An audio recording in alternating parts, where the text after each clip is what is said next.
नमस्कार दोस्तों, मैं वेदवती मैम आत्रेय ज्ञान कुंज चैनल पर आप सभी लोगों का स्वागत अभिनंदन करती हूँ।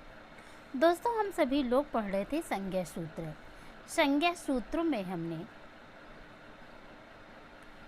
वृद्धि संज्ञा, गुण संज्ञा आदि कई संज्ञाओं को पढ़ लिया है। आज हम निष्ठा संज्ञा के बारे में जानेंगे। निष्ठा संज्ञा ये एक प्रकार का नाम है। जैसे किसी वस्तु का नाम हो सकता है, किसी स्थान का नाम हो सकता है, उसी तरह से इसमें जो महर्षि पाणिनि ने निष्ठा शब्द दिया है, ये किसी का नाम है। किसका नाम है आगे बताते हैं। आगे है संज्ञा। ये संज्ञा शब्द कैसे बना है? सम उपसर्ग यानी सम उपसर्ग ज्ञा धातु और टाप प्रत्यय के योग से यह संज्ञा शब्द बना है। अष्टाध्यायी में पाणिनि ने सबका कुछ ना कुछ नाम रखा है। तो यहाँ पर निष्ठा नाम किसका पड़ा है, आइए देखते हैं। इसका सूत्र है ता तवतु निष्ठा। ता तवतु निष्ठा। ये ता तवतु ये एक प्रकार प्रत्यय है। कत प्रत्यय और कत्वतु प्रत्यय की निष्ठा संज्ञा होती है। यानी ये ता प्रत्यय और तवत प्रत्यय की निष्ठा संज्ञा होती है। ये अष्टाध्यायी के पहले अध्याय के पहले पाद का 25वां सूत्र है। यह अष्टाध्यायी के पहले अध्याय के पहले पाद का 25वां सूत्र है। ता तवतु निष्ठा। निष्ठा संज्ञा किसकी होती है? परीक्षा में आ सकता है कि निष्ठा संज्ञा किसकी होती है, तो ता तवतु निष्ठा। ता तवतु निष्ठा यानी ता और तवतु प्रत्यय की निष्ठा संज्ञा होती है। पाणिनि ने ता और तवतु प्रत्यय का नाम निष्ठा रखा है। और इस तरह से भी पूछ सकता है परीक्षा में, ता और तवतु किसकी संज्ञा होती है, तो ये आगे लिख दीजिएगा निष्ठा। ता और तवतु ये निष्ठा संज्ञा होती है। आगे देखते हैं। ता तवतु निष्ठा, इसको अच्छे से पढ़ लीजिए तो याद हो जाएगा। ता तवतु निष्ठा। ता तवतु निष्ठा यानी ता और तवतु प्रत्यय की निष्ठा संज्ञा होती है। बार बार इसी को दोहरा रहे हैं। ता तवतु निष्ठा यानी ता प्रत्यय और तवतु प्रत्यय की निष्ठा संज्ञा होती है। सूत्रार्थ में दिया गया ता तथा तवतु इन दोनों प्रत्ययों की निष्ठा संज्ञा होती है।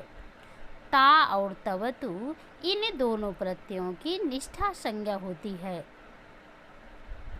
ये भूतकालिक कृदंत प्रत्यय हैं। यानी ता और तवतु ये दोनों प्रत्यय भूतकालिक और कृदंत प्रत्यय हैं। इसका प्रयोग भूतकाल में होता है। आइए उदाहरण के में देखते हैं। भुक्तः भुक्तवान। भुक्तः भुक्तवान यहाँ पर भू धातु में कत प्रत्यय के लगाने से भुक्तः शब्द बना हुआ है और तवतु प्रत्यय लगाने से यह भुक्तवान शब्द बन गया है। आगे है पठितः। पठितवान पठ धातु में कत प्रत्यय लगाने पर ये पठिता शब्द बना हुआ है और पठितवान में तवत प्रत्यय लगाने पर यह पठितवान शब्द बना हुआ है। इसी तरह से और भी निष्ठा प्रत्यय करने पर धातु में, जैसे मान लीजिए गम धातु है और कत प्रत्यय है, तो यहाँ पर ये गम अनुस्वार है। निष्ठा प्रत्यय करने पर इस गम में जो अनुस्वार होता है उसका लोप कर दिया जाता है। यानी इसका लोप कर दिया जाएगा और का से कत के का भी लोप हो जाता है, तो ये बनता है गतः, ये बनता है गतः। और तवत प्रत्यय करेंगे तो ये हो जाएगा गतवान। इसी तरह से पठ में कत प्रत्यय करेंगे तो पठिता बनेगा, और तवत प्रत्यय करेंगे तो पठितवान बन जाएगा। लिख में कत प्रत्यय करेंगे तो लिखता बनेगा, और तवत प्रत्यय करेंगे तो लिखितवान बन जाएगा। इसी तरह से विद धातु है, विद धातु में कत प्रत्यय करने पर शब्द बनेगा विदितः, ये शब्द विदितः बनेगा। और यहाँ पर तवत प्रत्यय देंगे तो ये हो जाएगा विदितवान, विदितवान। जैसे शब्द आगे मान लीजिए कोई वाक्य बनाते हैं तो शब्द ले लिए उसने भोजन किया, उसने भोजन किया तो हो जाएगा तेन भोजनम, भोजनम कृतः। तो यहाँ पर कृतः में कत प्रत्यय लगा हुआ,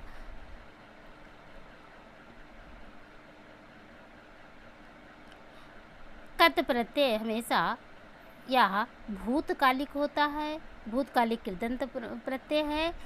भाव कर्मणो कतः, ये सूत्र है, भाव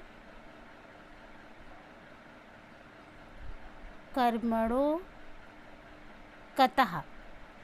इस सूत्र के अनुसार भाववाच्य, भाववाच्य और कर्मवाच्य में कत प्रत्यय का होता है। फिर से देख लीजिए, भाव कर्मणो इस सूत्र के अनुसार भाववाच्य में और कर्मवाच्य में कत प्रत्यय का प्रयोग होता है, और तवतु प्रत्यय हमेशा कर्तवाच्य में होता है।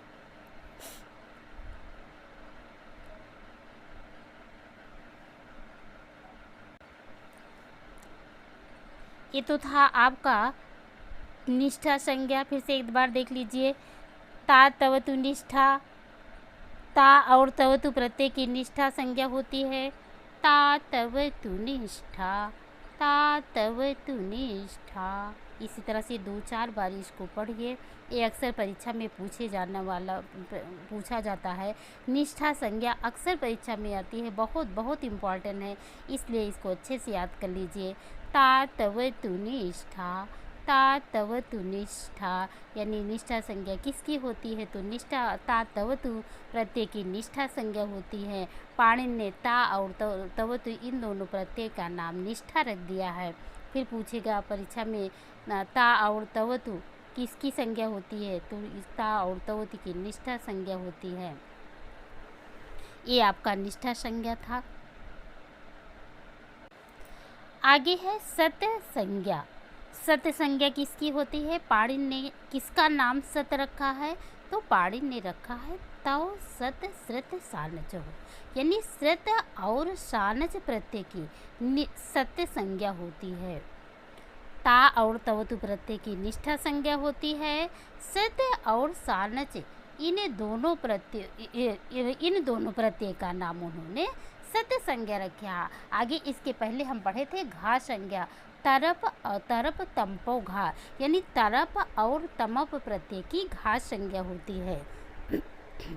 पाणिनि ने इसका नाम श्रुत और सानच प्रत्यय का नाम सत्य संज्ञा रखा है, सत्य संज्ञा रखा है।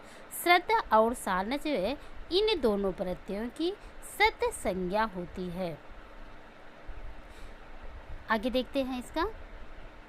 श्रुत सानचो सत्य संज्ञा, तौ सत्य श्रुत सानचो, तौ सत्य श्रुत सानचो, तौ सत्य श्रुत सानचो, यानी इन दोनों प्रत्ययों की श्रुत और सानच इन दोनों प्रत्ययों की सत्य संज्ञा होती है।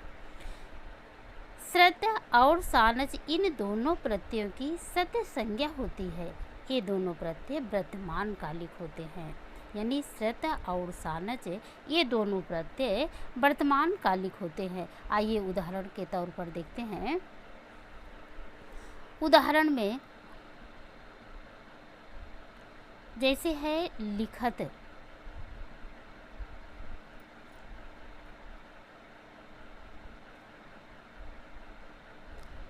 लिखत है। धन श्रुत, श्रुत प्रत्यय का यानी लिख धातु है और इसमें श्रुत प्रत्यय लगाने पर श्रुत प्रत्यय में सा और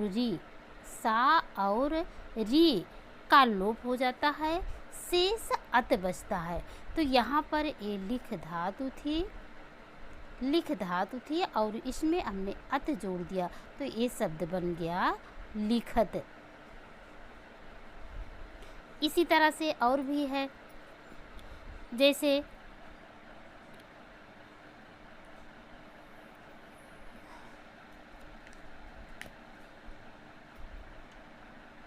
पठ धातु है, पठ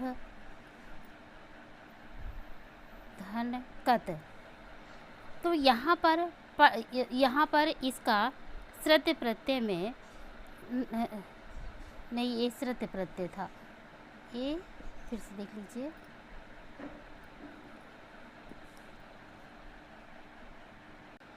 जैसे है पठ धन श्रुत, तो यहाँ पर पठ शब्द है, इसमें क्या कहते हैं सा का और री का लोप कर देंगे तो बनेगा पठ धन अत, ये शब्द बन जाएगा पठत। इस तरह से यानी श्रुत प्रत्यय वाले शब्द उगित होते हैं, अर्थात इसका री का लोप हो जाता है और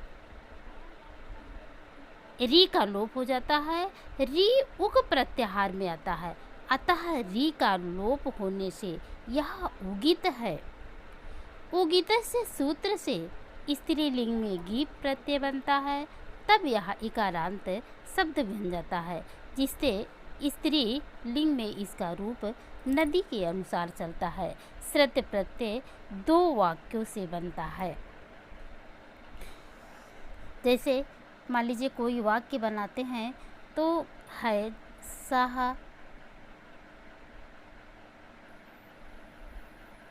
सह पठन गच्छति, सह पठन गच्छति, वह पढ़ते हुए जाता है। इस तरह से ये श्रुत प्रत्यय था। और सानच प्रत्यय भी इसी तरह से बनता है। सानच प्रत्यय में जैसे शब्द हो गया लभ धातु, लभ धातु में सानच प्रत्यय जोड़ेंगे,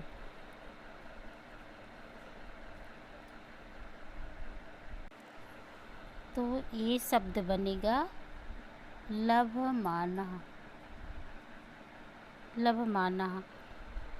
इसी तरह से इसके 3 रूप भी हो जाते हैं। लभमानः, लभमानः स्त्रीलिंग में हो जाएगा, फिर लभमानम हो जाएगा नपुंसक लिंग में। ये इतना यहाँ से तो नहीं आएगा, सिर्फ आप लोगों को यही याद करना है कि सत्य संज्ञा किसकी होती है, तो श्रुत और सानच इन दोनों प्रत्ययों का नाम सत्य संज्ञा है। परीक्षा में पूछेगा कि श्रुत और सानच का नाम क्या है, तो श्रुत और सानच का नाम सत्य संज्ञा है। फिर ये पूछ सकता है सत्य और सानच किस सत्य संज्ञा किसकी होती है, तो सत्य संज्ञा श्रुत और सानच इन दोनों प्रत्ययों का नाम सत्य संज्ञा है। तो आप लोगों की समझ में आ गया होगा। यदि अच्छा लगा हो तो लाइक शेयर और सब्सक्राइब ज़रूर कीजिएगा।